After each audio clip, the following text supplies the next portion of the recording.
ചെറുപുഞ്ചിരി, വിഷാദം, നിസ്സംഗത, പരിസരം പോലും മറന്നുള്ള പൊട്ടിച്ചിരി, വികാരങ്ങൾ പലത് മിന്നിമറഞ്ഞ വേദി. സംസ്ഥാന സ്കൂൾ കലോത്സവത്തിൽ വേദി 4-ലൂടെയാണ് ക്യാമറ കണ്ണുകൾ ഒഴുകി നടക്കുന്നത്.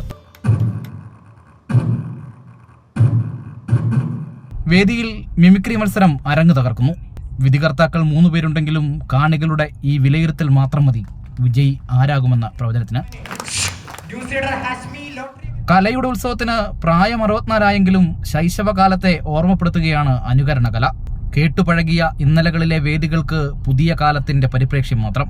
ഹെലികോപ്റ്ററിൽ വന്നിറങ്ങി ട്രെയിനിൽ യാത്ര ചെയ്ത് പക്ഷി മൃഗാദികളെ കണ്ട് അങ്ങനെ പഴയ വീഞ്ഞിനെ പുതിയ കുപ്പിയിലാക്കി പോകുന്നു മിമിക്രി എന്ന കല.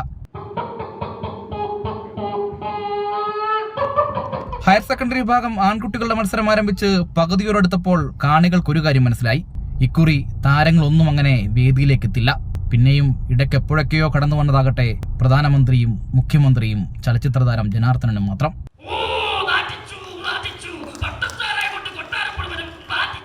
താരങ്ങളുടെയും രാഷ്ട്രീയക്കാരുടെയും ശബ്ദം കേൾക്കാൻ കാത്തിരുന്ന കാണികൾക്ക് ജെന്നിസർ തലമുറയുടെ പുതിയ താല്പര്യമായ DJ മ്യൂസിക്കിൽ കുരുങ്ങിക്കിടക്കാനായിരുന്നു വിധി.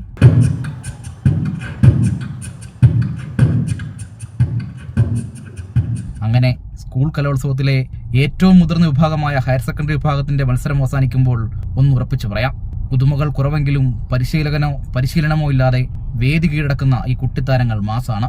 നല്ല ഒന്നാം തരം മാസ്.